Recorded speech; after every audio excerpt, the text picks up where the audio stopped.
If we do continue to lose 319 acres per day, and we look at the 11.7 million acres of farmland that is farmed currently today, if we just keep taking 319 off every day, we could be out of our farmland in 100 years.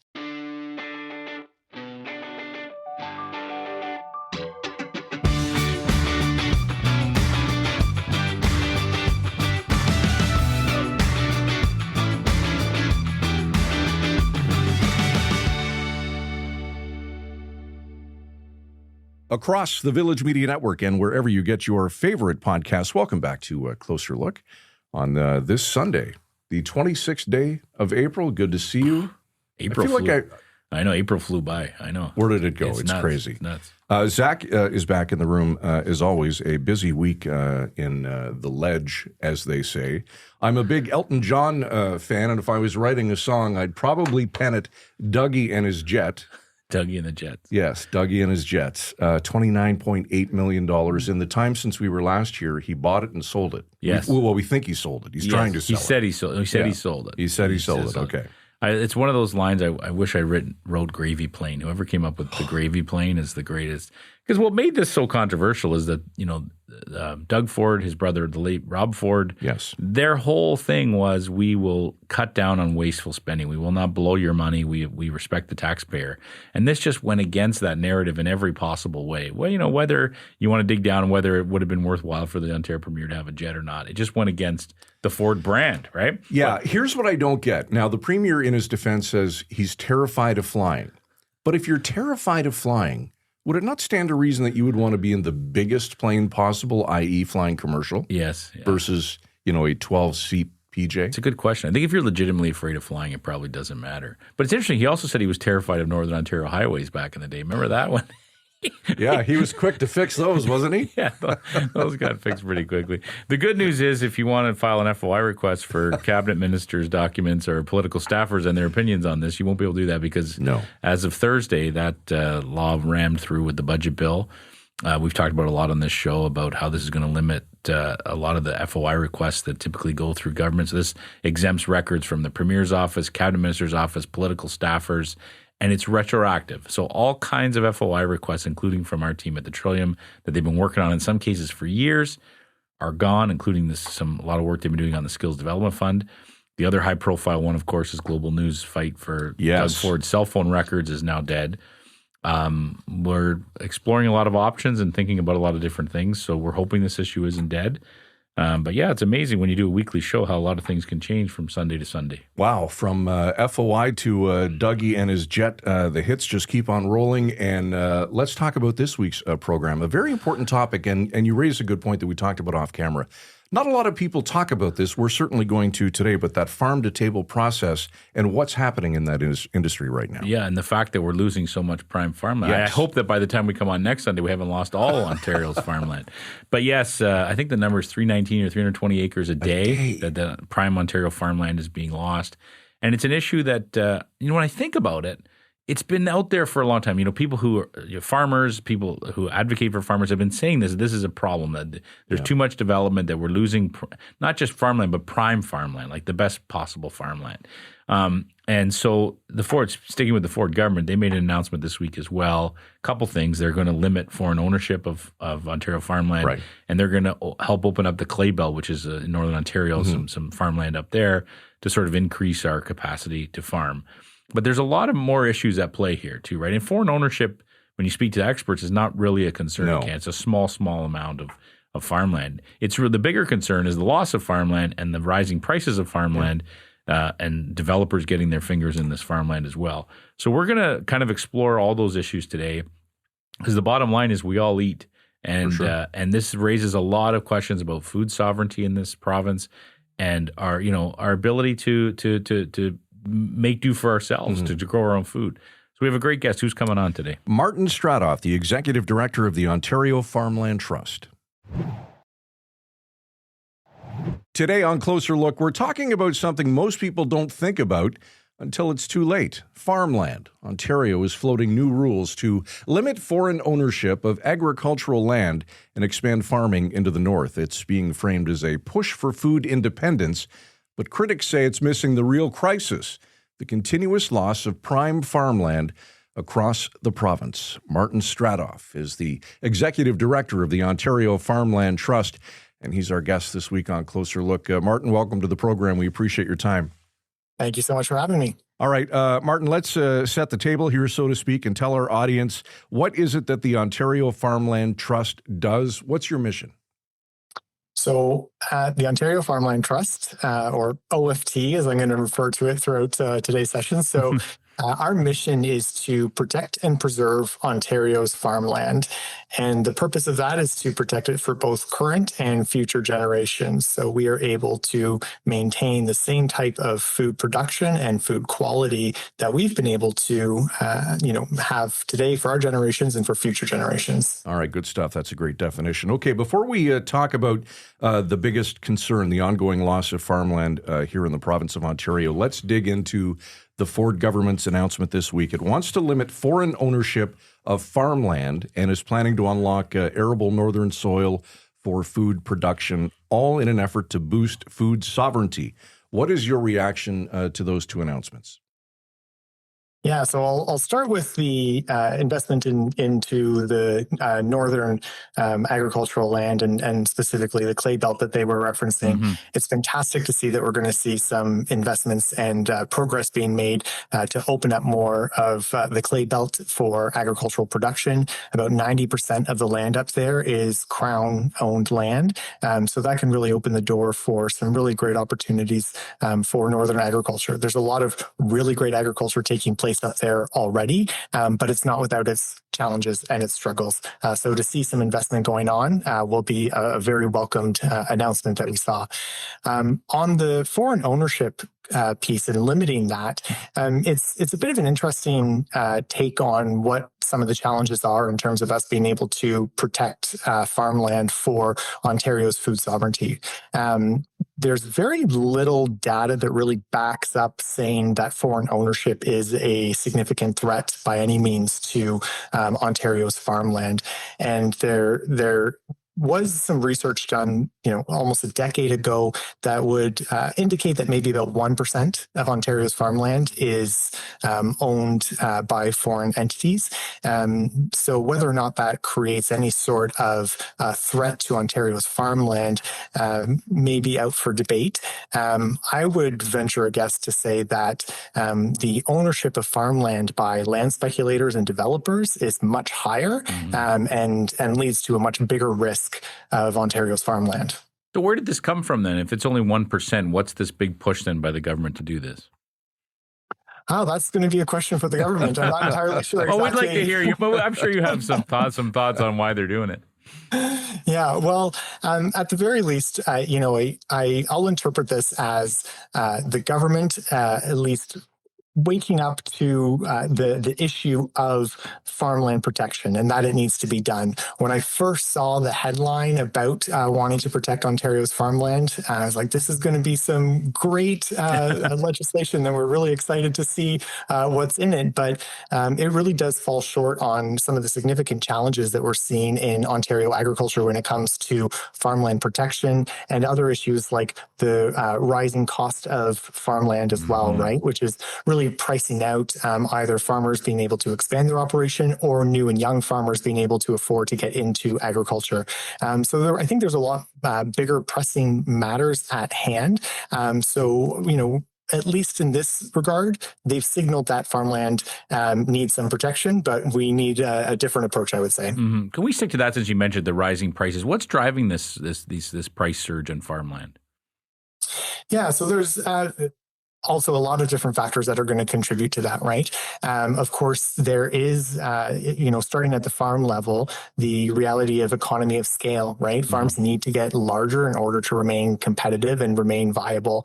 So when farms come up for sale, it can be pretty competitive to be able to buy that farm from the other neighboring farmers who really see that as a limited resource. So that certainly drives up the price. But also related to that is recognizing that as we continue continue to experience farmland loss, some simple economics here would say as there's less supply, but demand is going up, that is going to increase the price as well.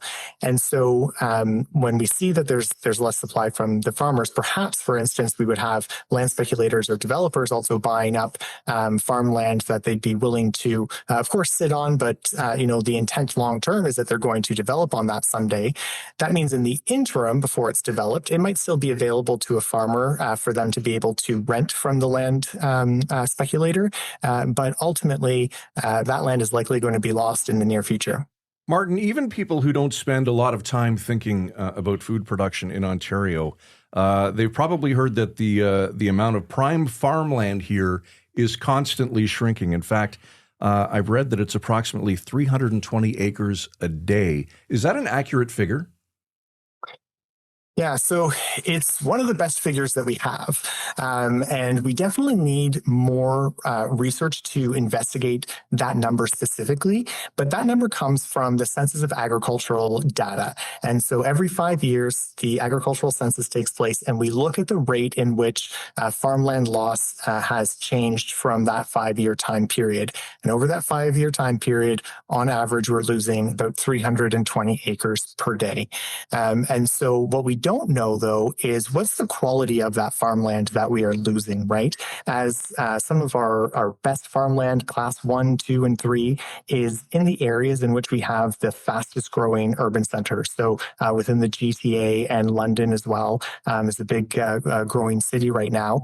They're surrounded by prime farmland. So as that land gets developed, farmers might be pushed more onto more marginal land. Mm-hmm. And so, even though it might appear that let's say cropland might stay relatively steady, we don't actually know what was replaced by class 1 land for lower class land. And so we need a lot more research into that. But at the end of the day, 320 acres lost a day is the best number that we have to work with right now to understand the issues of farmland loss in the province. It's a fascinating when you think about it that way. It seems crazy. Like I said, the average Joe doesn't necessarily think about this stuff a lot, but that's a big number. Is it all development driving this, Martin, or are there other things at play? Certainly other things at play. It's not just farmland loss due to development. Things like aggregate extraction play a significant part in taking land out of production as well. When you look at the provincial planning statement, which is essentially our provincial framework for how we go about land use planning decisions, aggregate really trumps pretty much everything in that provincial planning statement, even not just on prime agricultural land, but specialty crop land as well. Mm-hmm. So that's quite significant. And so the issues of both development, aggregate extraction, and then other non-agricultural uses that might come into play as well. So in rural areas where farming is also still very relevant, rural designated lands also have a lot more permissions for non-agricultural uses. So you might see the conversion of farms more readily occurring in rural landscapes. And I know that's a big challenge, for instance, for our beef producers, right? Like if it's lower class land, meaning that it might not be suitable for our traditional row crops or corn, wheat, soybeans, it might be excellent land though for our grazing animals. But because it's designated as lower class and therefore more likely to be designated as rural land, it's more easily developed on or turned into non-agricultural uses, taking that land out of the availability or accessibility of our livestock producers. Mm-hmm. Here's the obvious question then. As we lose more and more farmland, what's the big concern? I think it's obvious, but what is it? Yeah, so I mean, the long-term viability, sustainability, and resiliency of Ontario's local agri-food system. I don't think the average Joe, as you put it, necessarily fully comprehends the complexity of the agricultural system. To go from growing food in the field to it landing on your plate is very complex.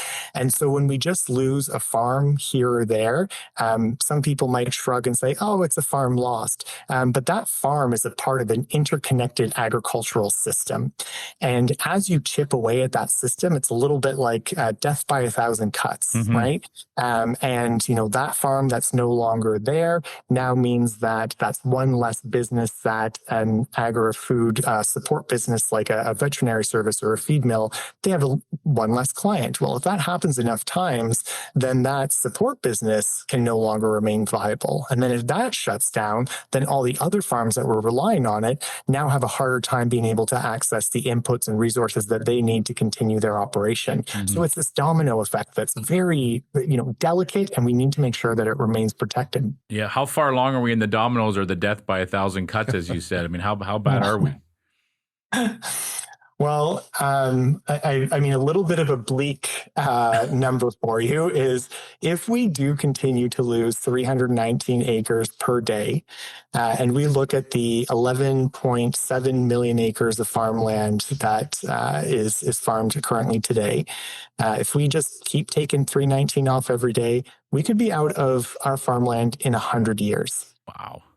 So it is a staggering number, and it is a concern around what that means for, again, we won't, it might not make it to the 100 years if we're losing at that. However, we do have other land use planning policies in place. We have the Green Belt, which is a very strong piece of legislation meant to protect some of our prime agricultural land in the GTA. We do have agricultural system planning policies in place that are now to be administered province-wide. So there are things in place. I don't really think that we will be out of farmland in 100 years, but we do need some sort of intervention that is going to help maintain agricultural land for agricultural purposes and be able to keep it in the hands of farmers as well, right? Like the price of farmland has tripled between 2015 and 2025. And so if, when I first saw this announcement, one of the quotes from the minister was that they want to keep land in the hands of farmers. But when you're actually reading the content of it, they actually very specifically use language that is about keeping it under local ownership. And local ownership can mean a land developer, speculator, right? And so keeping that land out of reach of farmers is going to make it more difficult to maintain that viability. Martin, we talked earlier about unlocking northern farmland, the clay belt as part of the solution. Will that replace what we're losing in the south? So not all land is created equally, first and foremost. So when we actually think about all of Canada, so there is about half of Canada's Class 1 soil, so our best of the best, is found in southwestern Ontario. Most of the clay belt, you'll see class 2, 3, and 4 variations, of course, throughout, but it is good soil that's up there. But it hasn't been developed for agriculture, meaning it might not have tile drainage, as an example, to be able to make crop production more easily. However, there's also a huge difference in the temperate climate and the length of the growing season. And so those factors that we also have in southwestern Ontario doesn't mean that an acre lost down here and replaced by an acre up in the clay belt is equal, like a equal switch of the type of farmland, right? Think about it this way as well. We produce over 200 varieties of different types of food commodities in this province. That's huge, and that's really rare. Like, I think for Ontario, we take that a little bit for granted because most regions around the world cannot produce that amount of variety, and it's because of the diverse soil quality, temperate climate, abundance of fresh water that we have available to us in southwestern Ontario. And so as we lose that ability on that prime farmland down in southwestern Ontario, it's not as easily replaced in northern Ontario. I wonder if that's the point. They're trying to push this through, say, hey, don't worry, we're going to keep developing the southern Ontario properties, but we're going to open all this stuff up in the north without the average Joe, to keep using that term, understanding the difference between the quality, right? Right.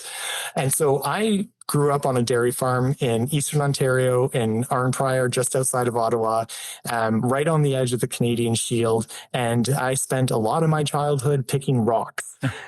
Really fun pastime. So, that's a bit of an indication for you as well that, even in, Eastern Ontario, it's still, a lot of work to get these fields to top quality agricultural production. So it's not as easy as just also going up there and getting it done. It's also farther away from markets. It's farther away from different types of agricultural services and businesses that support the farm viability.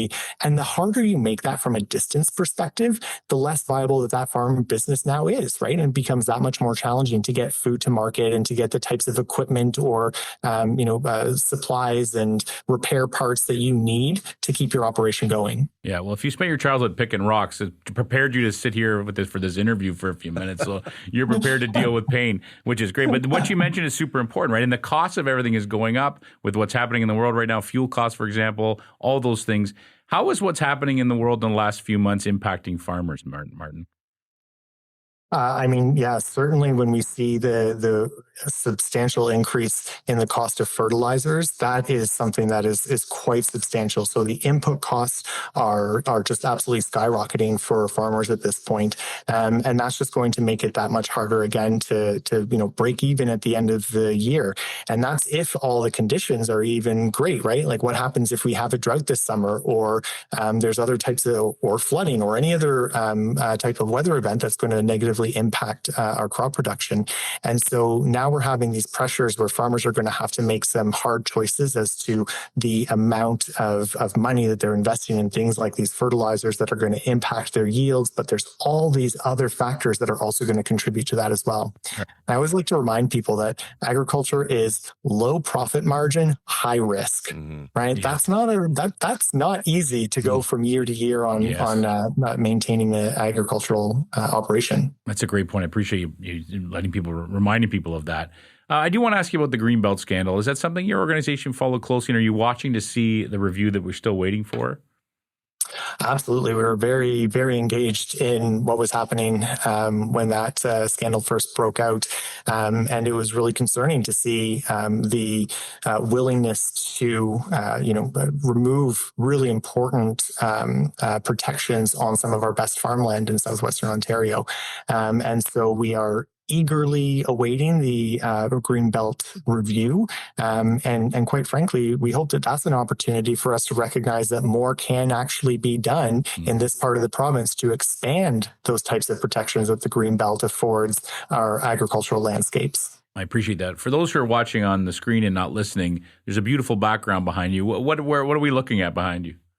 Okay, so we're looking at a great field, or multiple fields, actually out in Wellington County, so not too far from where I'm at in Guelph. Amazing. Is there anything else we didn't ask you about this topic, Martin, that you think people should know? Yeah, you know what? I think what's really important to think about as Ontarians, as we move forward and we see a lot of the global instability that's taking place, is that we think about what is really important and critical to our communities to remain viable and resilient, right? And we don't, resilient also makes it seem like we're always against hard times, but that we can actually thrive in Ontario. But we need really important foundations to our communities. And what an important foundation is the land that feeds us. And so this year we have an upcoming municipal election. Local politics plays a really big part in decisions around agricultural land use. And so make sure that if you're listening to this, get engaged in this local election and make sure you're asking candidates about farmland protection and where they stand on that issue in your community. Very well said. There's Martin Stradoff, the Executive Director of the Ontario Farmland Trust, or as Martin likes to say, the OFT. Martin, appreciate your time today. Enjoy what's left of your weekend. Thank you so much. Same to you. That number of 320 acres a day is staggering. My grandparents years ago had a farm in southwestern Ontario, Woodstock, Ingersoll area, and it was a 100-acre farm. And I remember playing there as a kid, running in the field for hours because it's like you could never get to the end of it. Yes, yeah. And that's a third of the size of this. Yeah. So I can't imagine, the impact of that. Yeah, we do. It is definitely a take for granted issue, right? If you don't work in this industry, if you don't make a living, if you're not a farmer, and you just go to the grocery store and pick up your groceries and you're not even thinking where it comes from, this is totally off your radar. But then you might think about it sometimes if you're driving. I always think when I drive toward Barrie and I see the massive amounts of farmland, right? Or if you're driving, like you said, in southwestern Ontario toward London and you just see farmland forever, then it does make you realize how important that land is and what it does for people in Ontario. But that 100-year number is scary, right? It's frightening. To think that we keep this pace up and 100 years not going to have farmland. Who knows?